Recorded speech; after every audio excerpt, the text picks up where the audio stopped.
Good evening, everyone.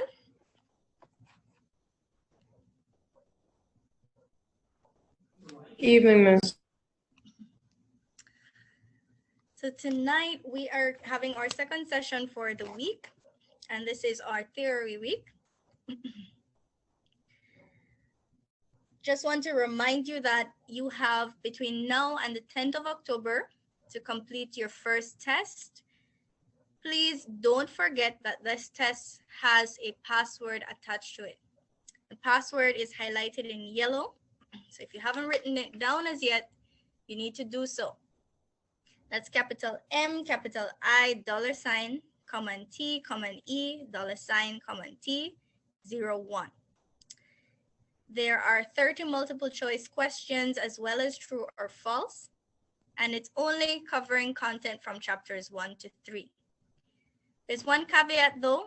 You must have completed all the interactive slides from Unit 1 right up to Unit 3, which are posted on Moodle. Those slides would help you to prepare for this test because there are several questions that you will see as you go through them. Some of those questions are just for review as you go through the unit. Any questions on the test?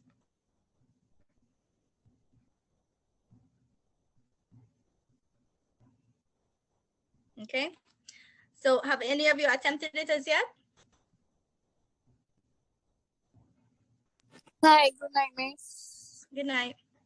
Miss, this is not in regards to the test. I'm just doing Martha. Martha is unable to join class tonight. She's having a bit of internet issues. And Dominique had asked to let you know that he'll be about 10 minutes late. He's leaving from work and he has no service along the way. Okay, thank you. So those of you who are in groups with Martha and Dominique, please make sure you pass this information on to them just in case they were not able to get it in our class on Tuesday.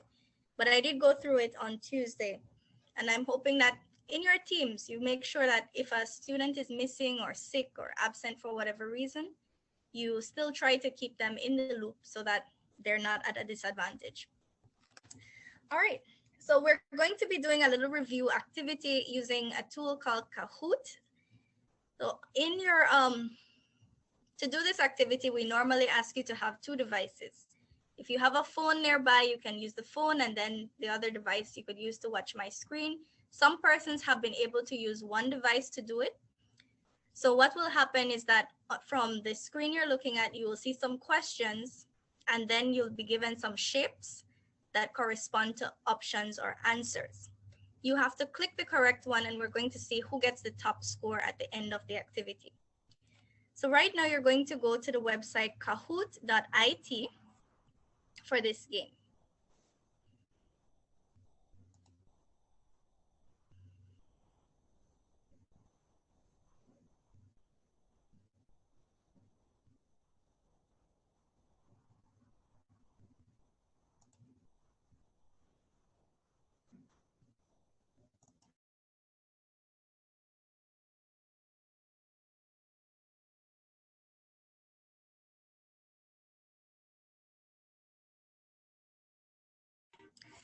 When you've reached the game page, it's going to ask you to put in your name, and it's going to ask you for the game pin as well. This is the pin that's seen on the screen.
Okay, so we're going to start in a few minutes.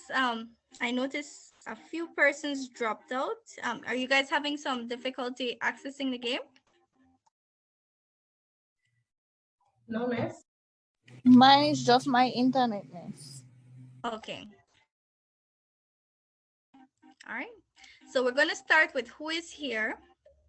And then we're going to see from those who are able to log in, which of you is going to be the top scorer.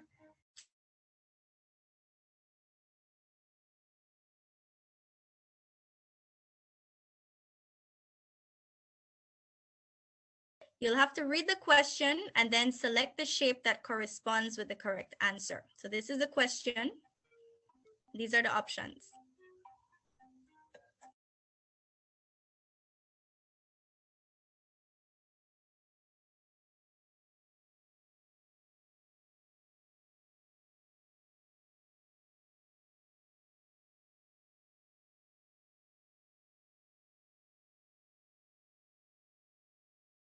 All right, so 2 persons got it right. Let's go on to the next question. Shanika is in the lead and Juana is right behind her.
All right, so this one was a little tricky, but what would have given it away is that it spoke about customer performance tracking, right? And we know that it couldn't be Walmart Retail Link because that one spoke about competitive advantage. Shanika is still our champion so far. We're going to see if anybody is able to take her crown away from her, right? It's no answer. All right, you sound like you're a very competitive one.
Whoop, whoop. Evidently, we need to review, Miss. Right. So I saw Daniel and Tiana fighting for that second place. Hard man. Good job. I'll be guys. honest, miss. Uh-huh. I'm scam through their sites. I'm not studying. Some of you might have been guessing, no true? Yeah. So what this little game allowed us to be able to do is see some of the areas. Most of the questions were from two. So you need to go back. Some of you still don't remember what the definition of a business process, and that was based on your last forum, right? Forum number 2. So you need to review. I know I caught you guys off guard, though. I didn't tell you we were going to do that today. But the material is on Moodle. We have the chapter 1 slides here, as well as the content from Dr. Ryan. And then for chapter 2, which is where I took most of the questions from, we have the lecture notes. So for instance, let me just open it up to show you.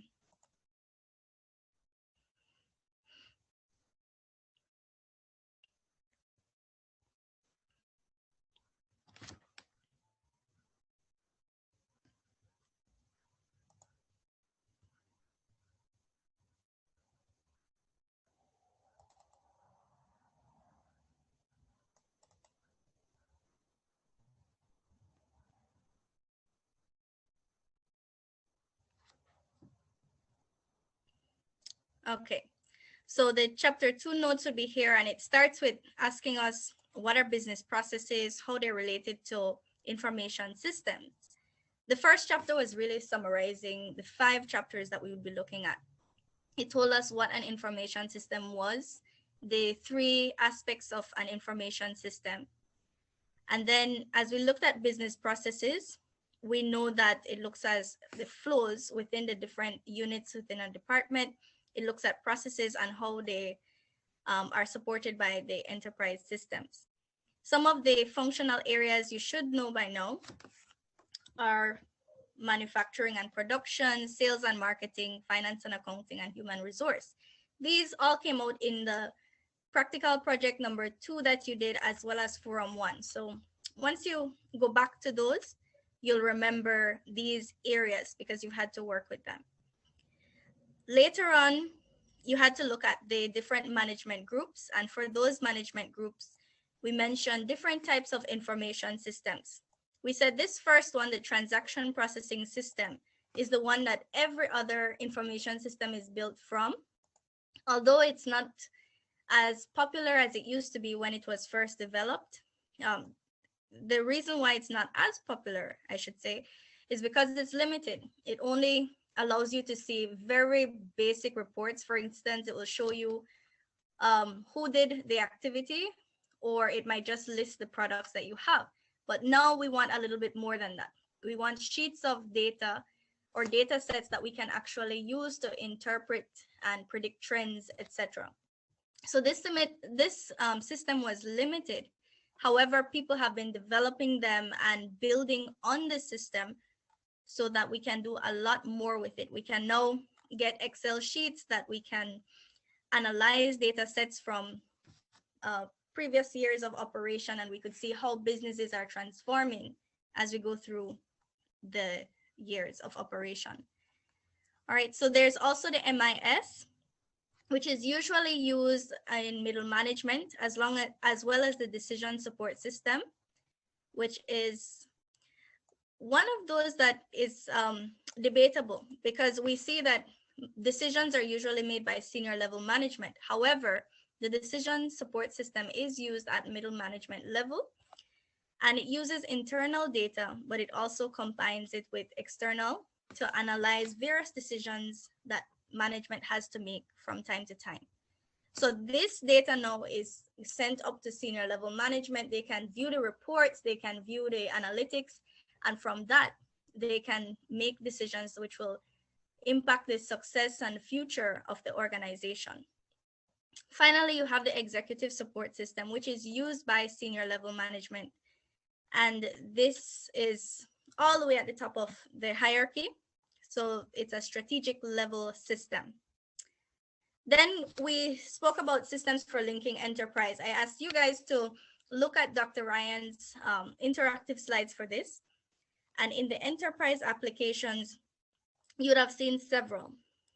You would have been able to see how they are interacting at different levels of the department. Trying to make this a little larger. So for instance, we have all our functional units, but we also have departmental levels. And we saw that at each level of the department, these functional units are being impacted. So for instance, sales and marketing is not just a lower level management task. There are aspects of it that has to come from senior level management. So we saw that there needed to be applications that allowed these various functional areas to function within the department so that data could flow from all the different levels, top management to lower level management. So we knew that we needed management, knowledge management systems, customer relationship management systems, supply chain management systems, and enterprise systems. These going horizontally, they would look at certain processes. So the lines going horizontally rather are the processes that are going throughout the organization. And then we see the arrows here showing us that there are also external factors that we needed to consider in addition to these. For example, with supply chain management systems, they would look at interacting with the suppliers and the business partners outside. And those suppliers would have, if you looked at Walmart's retail link, for instance, they would be able to see when Walmart stocks were going low so that they could issue another supply of certain products. That way, Walmart didn't have to buy more than the quantity of products they needed. So it reduced the opportunity for products to go to waste and allowed the organization to only purchase what they needed when they needed it. And from the metrics, from the data that they had, they would be able to know typically gray ketchup is something that's purchased quite often in the months of January to June. And they know that Walmart needs this amount of ketchup per month during this period. However, if they would just issue ketchup at a certain without the data, then it would not be an informed decision. So Walmart might either buy too little of the product or too much of the product. And either way, the customer would not be satisfied. If you run out of stock and they needed it, the customer is dissatisfied. If you have too much of the stock, then the organization is at a disadvantage because you'd have to throw away product. And we don't, nobody wants spoiled products. So that's one of the interactions. And then you have over here for customer relationship systems, the external entities that are being affected are the customers as well as distributors, because we have to see how our services are affecting those that we offer the service to. And so these persons would have opportunities to give feedback, whether on social media or just word of mouth or whatever they use to provide feedback to the organization. And we would be able to see those there. Some of the systems even cause, because of how they track their data, it caused problems. There was a case with a father who received an ad from Walmart, and the ad was for maternity products. And so he started wondering why he was getting these ads, and his daughter was also getting them. So he called the store and he said, this is inappropriate. Why are you sending maternity content to my daughter? Why are you marketing maternity products to her and sending it to my email as well? Turns out his daughter was pregnant and he didn't know. And so she had been going to the online store and looking at the products they had and trying to research on her own. And that's how he found out inadvertently that his daughter was actually pregnant. So the data that they had logged allowed them to be a good customer service, develop a good customer service by suggesting products that the client might have needed. But it also exposed the child's privacy, which technically if she's under your roof, you should know. And so we saw situations like that where they were a little too good at the job. And so customers will be affected by the way the data that we use and how we use that data. And so often when the organization gathers data, it's to serve you better and suggest products that you could actually use. So those look at some of the enterprise applications, but you can always come back here and make sure you understand the different terminologies as well. We have the knowledge management systems as well that are important, because if knowledge is not being shared at every level of the department, then your employees will not be able to serve well. So it could cause problems within the organization if you're not sharing. And you can share through intranets. The intranets are internal, it's an internal network where only members of the organization will be able to see certain types of content. You might use collaboration tools like Microsoft Teams. Some people are using WhatsApp, but it's not always used for internal communication. They might use different applications based on how sensitive the data is that's being shared. They will have their own internal email communication as well. And then the extranets are what they use to share data and information to the wider society, the wider world. They might market and use the information here to market their products and show the world what they're doing as an organization. Finally, we go on to e-business, e-commerce, and e-government. And again, that looked at the importance of buying and selling goods and services using our networks.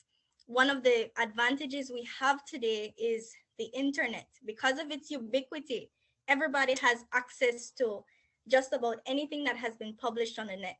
We can write reviews, we can find out if a product is good or bad. And because you make your products public, people have a right to comment on it. But there's also the aspect of e-government rather. And this has to do with taxes, laws and regulations. For example, if you're marketing your products to a European market, there are certain restrictions that you have. You can't just enable cookies, and cookies is how, it's a technical term, just to track which websites you visited so that the next time you come back, some data will be stored so that you can have a better experience the next time. All right. The unit also looked at collaboration, and tonight you are using a game to collaborate. When you speak to your teams, your groups in WhatsApp or whatever you use, that's collaboration. We're collaborating right now because we're meeting on Zoom, which is a collaboration tool. And there's so many other technologies rather, that organizations are using to collaborate. But they use it so that it can do the following. It will allow for professional growth.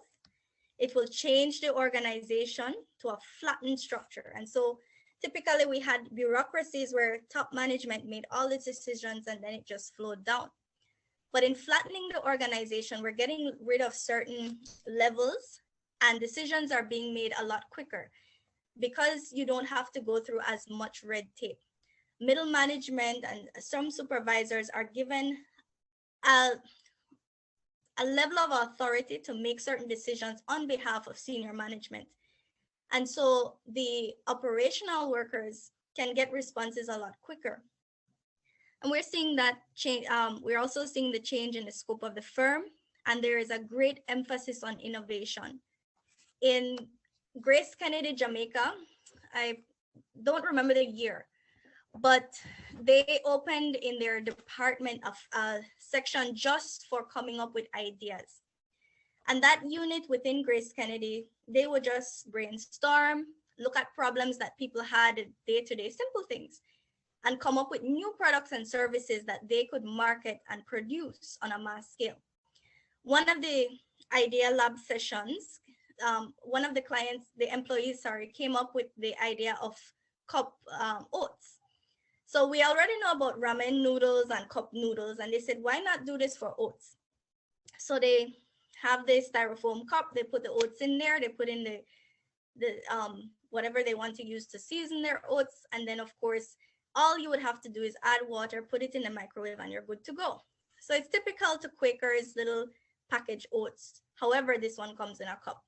And so the employees would have their own little unit. They come together and they say, these are some of the things that people go through on a day-to-day basis. Let's come up with innovative ways to solve this. And in so doing, they come up with ideas that the company can use for the benefit of its customers. We also see a changing culture of work and business. So diverse teams will produce better outputs and do things faster than individuals. When we work collaboratively, we can get so much more done than when you give the task to just one person to try to figure out everything on their own. So there can be some benefits to that. There is also social business, which I believe most of you are familiar with. When you look at the social networking platforms, a lot of people are marketing online right now. My Facebook page is loaded with suggestions of shoes stores because I had the time one day in the week and I was scrolling through shoes, and now every one of my posts has to do something with shoes. I have so many shoe stores advertising on my page now because I went and I liked one shoe store page. But that's how the business works. We let them know that we're interested in something and they will start sending more suggestions of that thing to us. When we indicate that we are interested in something, they're trying to be helpful, providing us more options so that we can purchase. People are selling clothes online right now. They're selling bags, they're selling shoes, whatever. And it allows us to be able to reach a wider audience in this globalized world that we live in. So again, these are here. And one of the other areas I noticed you needed to review was this one right here. The time, space, collaboration, and social matrix tool. This is on page 13 in this book. And here it's just looking at how collaboration works. So in this matrix, notice we have the same time, different time, then we have same place, different place. So they're saying for each of these squares, there are certain things that will work or may not work. So when you have the same time and same place, it's better to have face-to-face interactions. If you have different times and same place, then you can have continuous tasks. And here are some examples. If you have different places and same time, then remote interactions might be best. If you have different time and different place, then you'll have to work out communication and coordination. It's just to help you as information systems managers or future managers to be able to determine what's the best thing that could work or what's the best collaboration method that could work for our team based on our dynamics. Another area that you need to review is section 2.4, where it speaks about the information systems department and the different roles of officers. So these are here. We have the programmers, and usually they're the persons who develop applications that you request. Your analysts, they are the bridge between the tech savvy persons and the non-tech savvy persons. And then they're usually led by information systems managers. So these managers have to develop systems that will serve the organization based on the requests made by our managers within the organization. They also look at the business, how the business has grown, and they emphasize the role of technology as the organization grows. You have your chief privacy officer, and the name is self-explanatory. They're there to ensure that nobody misuses or abuses the company data or breaches privacy laws. Your chief knowledge officer it's a new position created to deal with effectively using knowledge management systems. All right, so all of these are listed here. And of course, you can go through them to make sure that you understand and are comfortable with the different areas. All right, and so let's go back to our objectives. So last Tuesday, I asked you to share with me what you had read from the assignment that I gave you, which was just to read an article in chapter 2 again. And some of you admittedly did not get to read the article, some did. But I'd like to give you a little productivity hack, because I remember being a student myself and I didn't always want to read, but it was important to read the content, right? So one of the things that you can do, if you have the time to listen, but you're not willing to sit and read the article, you can listen to it. So this was the article, Information Systems Research, but I also shared it to you via email because some persons couldn't access it. When you access the document, you can download it. I've already downloaded it. I'll just do it again for your benefit. And then we can go to Chrome extensions. And we can look for an extension that allows us to read. So, or the Chrome Web Store. If you're using a Mac, they already have a reader installed. If you downloaded the document as a PDF, you can just select and read. And I believe that if you're using Microsoft Edge, which is another web application, you can select certain sections of the page to read, right? So read, okay, text to speech. That's what I'm going to type right here. When you come to the store, you can look for something that allows you to read. Now, for the benefit of this class, I selected, excuse me, this one right here called Read Me, but you can try any of them just to see how it works for you. So you can go and click on it, and because I've already added it, you're going to see that I don't have the add button, instead I have remove. But as soon as you press add, it's going to be added to your applications. So you'll see that I have it here. Now, if I went back to the page, well, I downloaded it, so I'm going to have to open the PDF.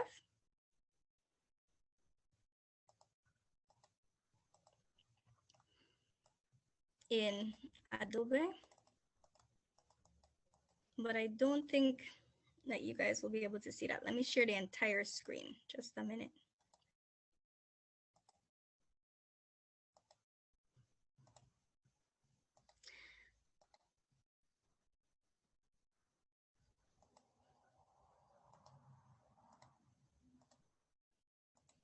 Okay, so what I will do now is to open this in PDF viewer. And I can just select a portion of the document that I want to read. And when I right click, I can click on the same thing that I just downloaded to start reading for me. E-learning systems are considerably changing education and organizational training. Sorgenfrey, C., and Smolnik, S., 2016. With recent advancements in technology, many learning institutions around the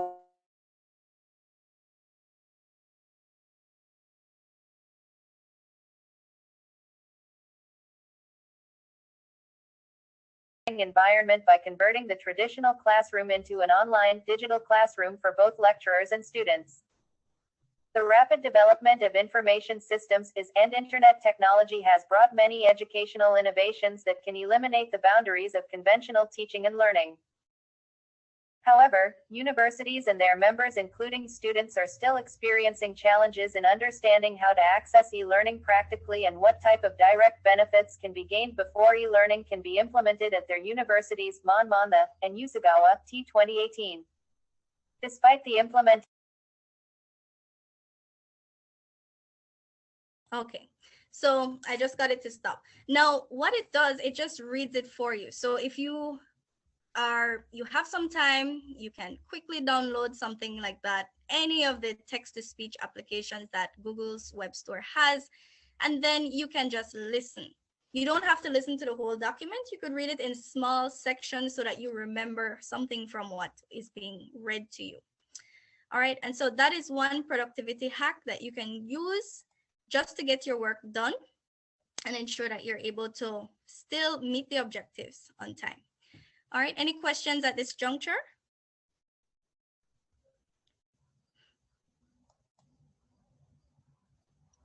Okay, Now I'm going to continue to the next point that I realized gave you guys a little challenge last time we met.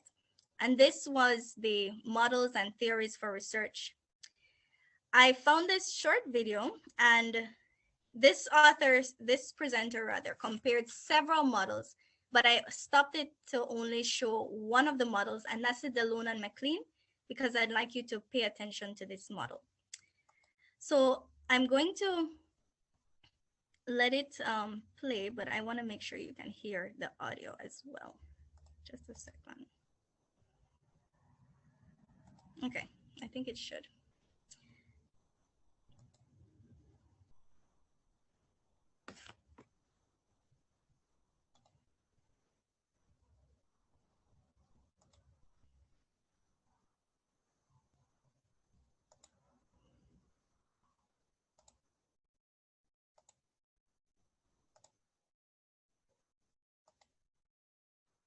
Okay. We're going to go to YouTube since it doesn't want to play here for me.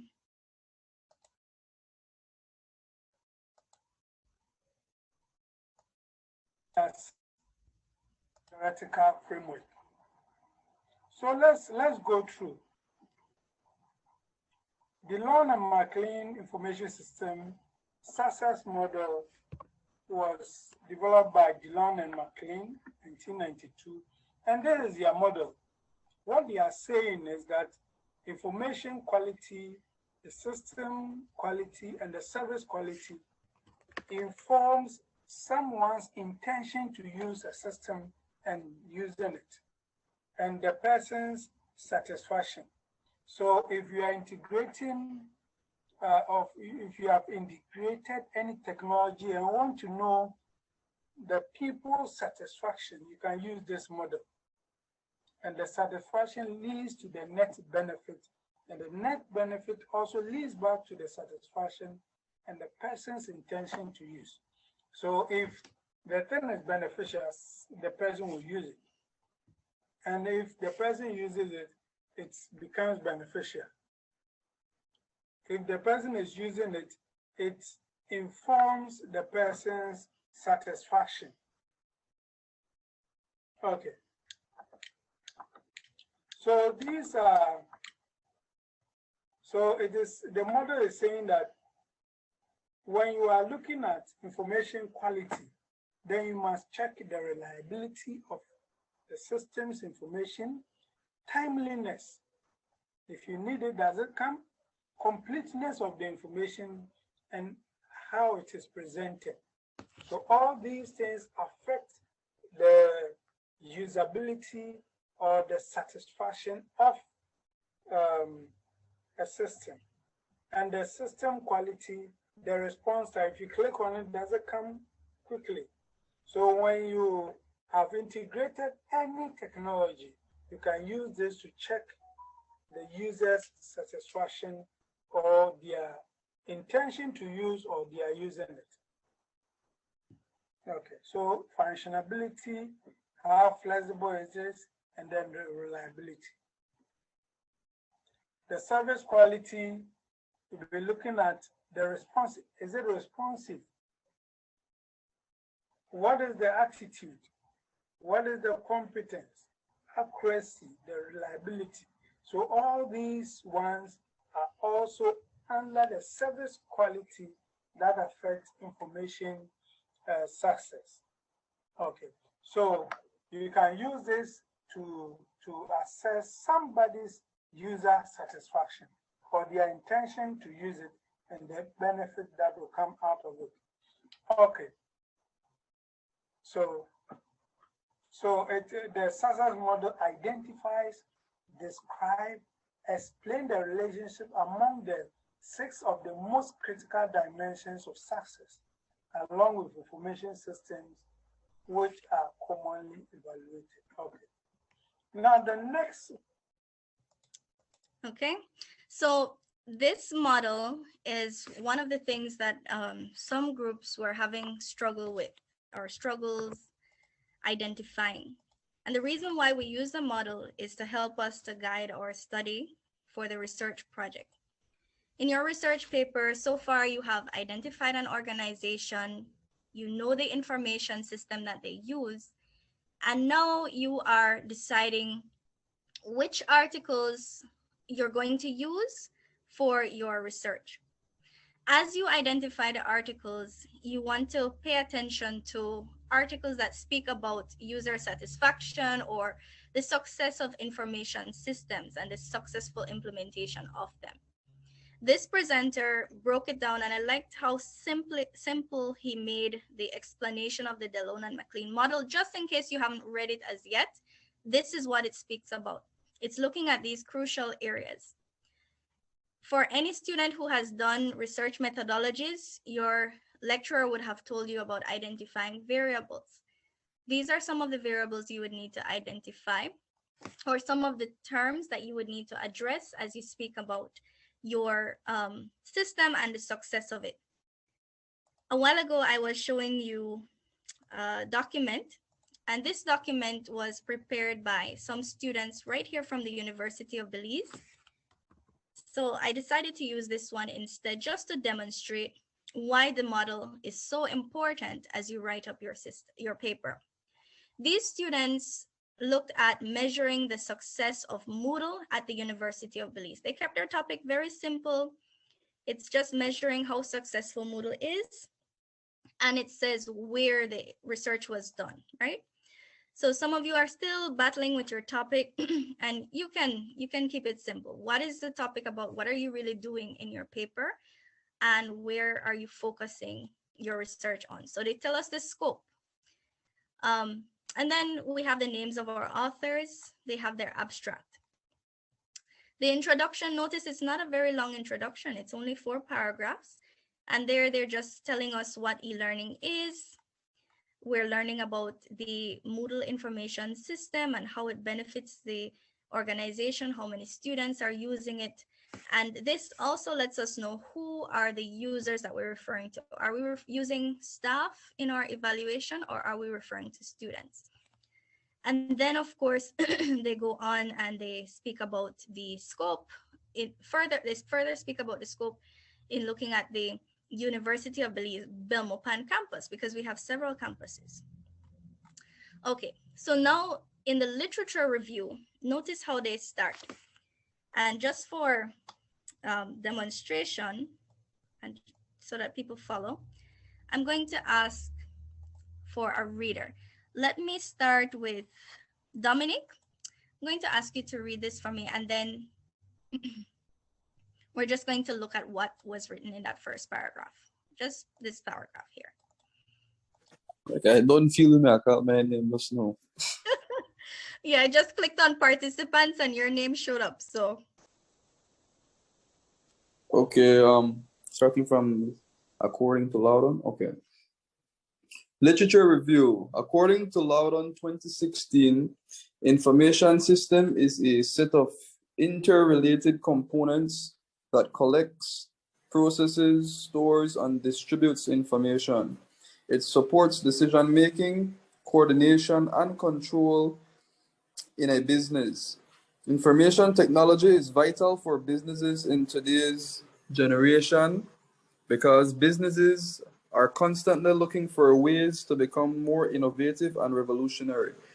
This research will elaborate on how the University of Belize utilizes information system as a means of enhancing learning. Thus, it is essential to first fully comprehend the meaning of information system. McGill and Klobas illustrate the importance of information technology in different universities through the adaptation of learning management systems to support teaching and learning processes. LMS facilitates e-learning by processing, storing, and disseminating educational material with administration support regarding communication linked with teaching and learning. E-learning tends to show higher academic outcomes for e-learning students when compared to other learning environments. McGill and Klobas, 2009. Elias and Zainudins research measured the success of the International Islamic University Malaysia Learning Net system. This system is programmed to appoint appropriate learning resources, such as the provision of easy access to subject material, as well as interaction between students and lecturers. Ultimately, the system is similar to UB's Moodle learning system and proved to be something not showing this. Yeah. And proved to be successful by enhancing students' ability in using technology. Elias and Zainuddin, 2005. LMS allows delivery of scientific material and keeps track of learning, communication, registration processes, and study schedules. Therefore, it is seen as an integrated system for the management of the educational process in whole or in part via the internet. Cabus, Nadir, 2009, page 248. All right, so we're gonna pause here. Let's see what's happening in their literature review. I said, let me show you one that has been done and published just for your benefit. Okay, what are some of your observations?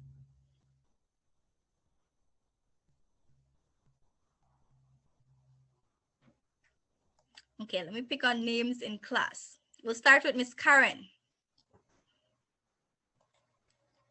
What are you observing here from the literature review? Just the 2 paragraphs that Dominic read. They use a lot of citations, that has to do with UB and their information system. Okay, very good.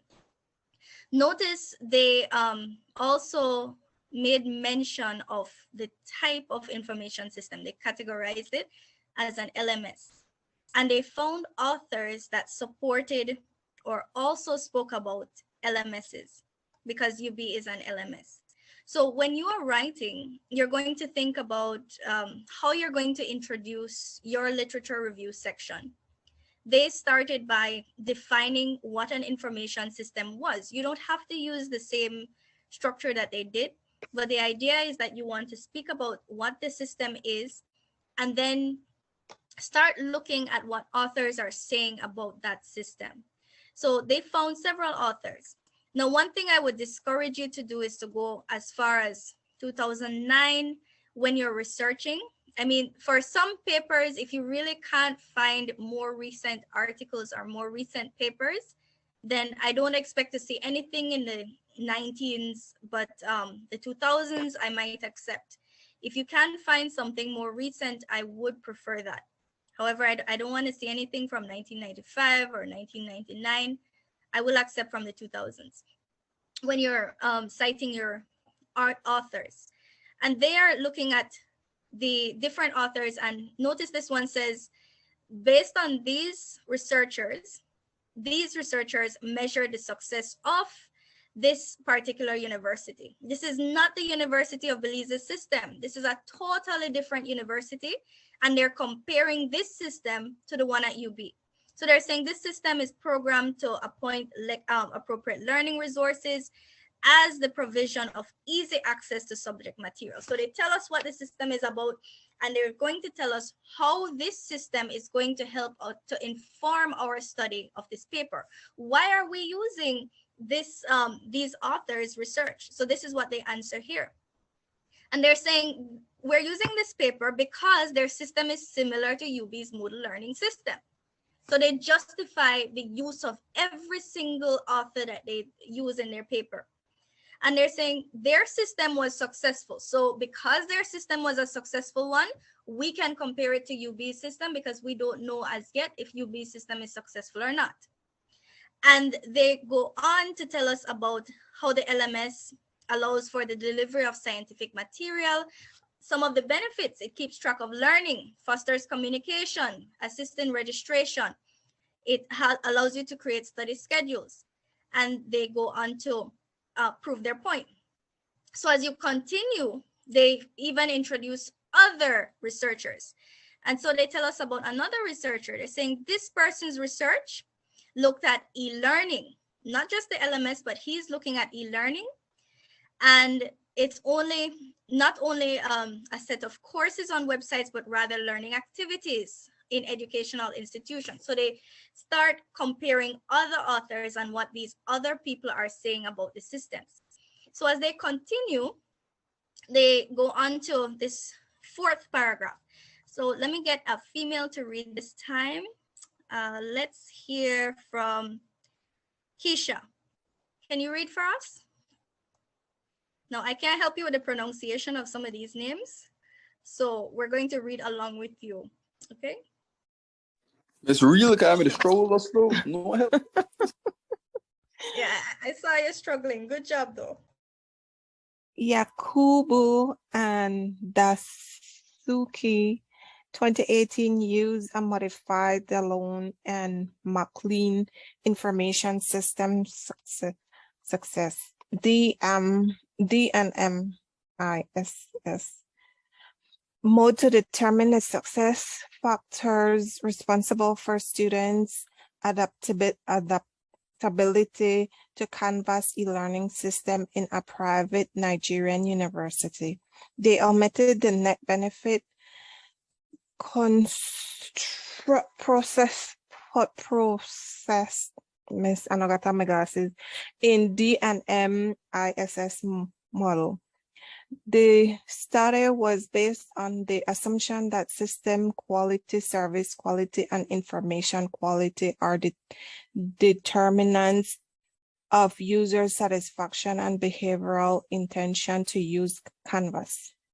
Similar to the DNMISS model, the quantitative method was used to collect data. The responses from the online survey was then analyzed using SPSS statistics 20.0 and AMOS version 2021.0 suggested that Anderson and Gerbing 1988. The findings showed that there was not enough user satisfaction, although students believed that the system was a good quality. The context of the study was in a mandatory setting, meaning that the students were not given the option to choose whether or not they wanted to adopt e-learning. All right, thank you, Keisha. And I know you said you didn't have your glasses, so I No, really miss. reading that for us. But I'm going to summarize this right here. And so another university is being compared. And what I'd like you to see is the trend.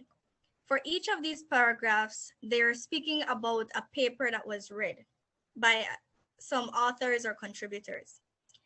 And within the paragraphs, they're comparing either some of the researchers to another paper. For example, they compare these two authors with the research from Elias and this name that I cannot pronounce. And then they go on to compare other authors to other papers they've read. So they're looking at the systems and they're classifying them. As you read this, you saw the elements of the La-Dene and McLean model coming out, those same models that we saw in the video a while ago. And they mention those factors because those are the factors that you can also use to establish your research on. So at the end of the research, you have to write your conclusions on whether or not the system that you're studying is successful or it's not, based on certain criteria. Right now, you're establishing what those criteria are in the chapter 2 literature review. You are trying to tell us, based on what these researchers have done, our research is informed because this is what they did. So they use quantitative research. We are using quantitative research as well. It can be measured. They had some criteria. They use system quality, service quality, and information quality. Those are the factors that we are using as well. Notice in none of these, they're speaking about what they're doing as yet. They're speaking about what other people have done. They're just telling us what people did. And they're summarizing other person's research. They're highlighting the important factors of what their research did. They're telling us where the research was done and why the research is relevant to this study.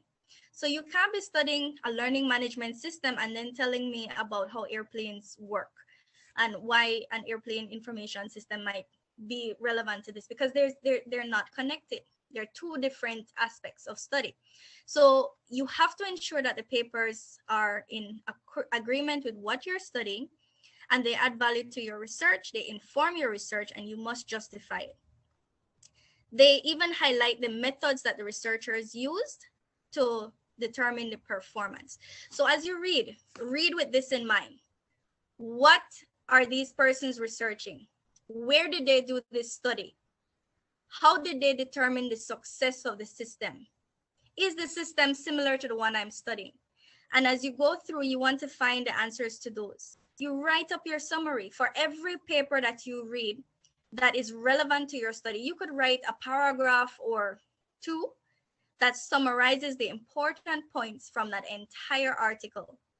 And then when you have those paragraphs written, you can omit the parts that are not necessary and start comparing. You might have articles that are speaking about the quantitative methods that were used. You might have some that you put into different categories. You might even have some examples of information systems that were unsuccessful. If you run into those, that's also good. You are able to say, okay, based on these researchers' study, they show that these were the factors that made the system unsuccessful.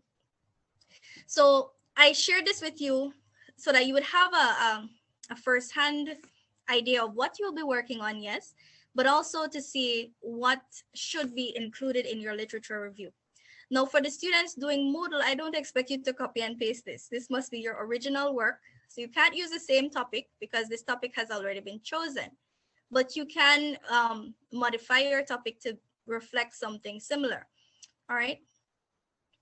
Later on, and just to give you a glimpse of what you'll be doing later on, later on, they speak about the model and they put it in there just so that the readers are informed of what model is being used. Your paper has to be guided by a model. Now I'm asking you to use the La-Dene and MacLean, but in addition to that, you can look for another model which you can compare it with. Because this is an information system success model, this is why we're using the La-Dene and MacLean. That's what it's called. All right, and it was originally, based on the presenter, it was originally shared in 1999. However, we see that it was updated.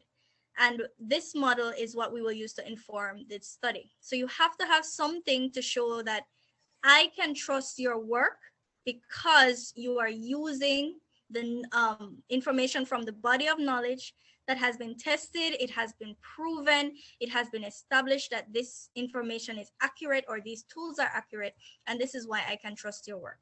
You have to have something in there that shows me that your work is valid, it is trustworthy, and that your research is founded on the shoulders of those giants that we mentioned, right? So this is just to help you. And later on, of course, you have to come up with your variables, which would be these same things that we listed here. But as you break it down, you would come up with factors like information quality, system quality, service quality. These are the factors that we saw. User satisfaction, use, perceived net benefits. And from those, you can come up with hypotheses later. So that is, another aspect that you'll be working on in the future.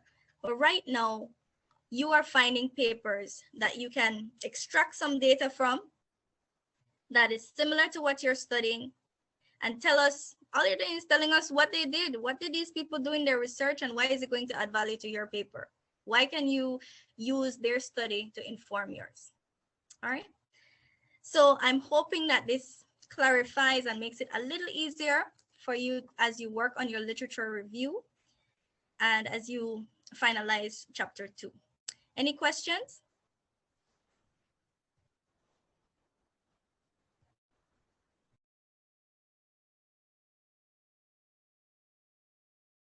Oh, no, I didn't take attendance, Leona. Thank you. All right, let me do that with the last few minutes of class time, and then you guys will be dismissed. So let me just call your names before we go.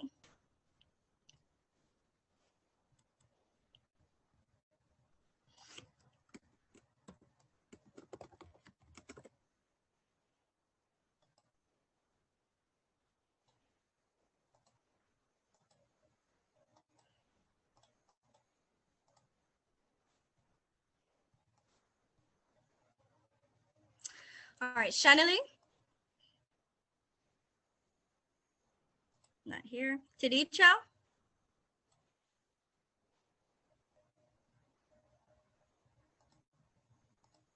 Shanice?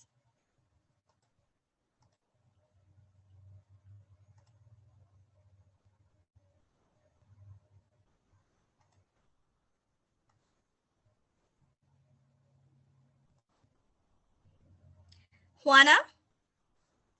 Here, Miss. Tiana? Here. Daniel? Present. Vanetta? Here, Miss. Dominic? Here. Aaron? Here, Miss. Keisha? Here, Miss. Martha? Oh, they said Martha was going to be late. Shanika? Here, Miss. Zulmi? Natasha? Here. Denise? Diona, sorry. Here, Miss. Gabriel? Starla? Here, Miss. Jalen? Here. You're feeling better, Jalen? Here, Miss. Oh, okay. Annalie?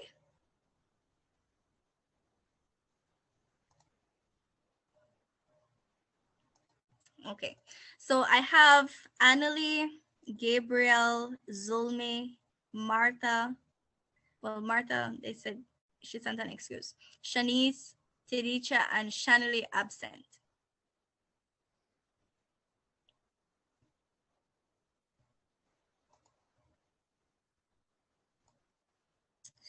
All right, that's it for this evening, ladies and gentlemen. I hope that the article I shared was able to clarify some of the questions you had about the research section on literature review. And if you have any other questions, you can send an email or ask for me to set a time to meet with your group. Enjoy your evening, and I hope you have a wonderful weekend when it comes.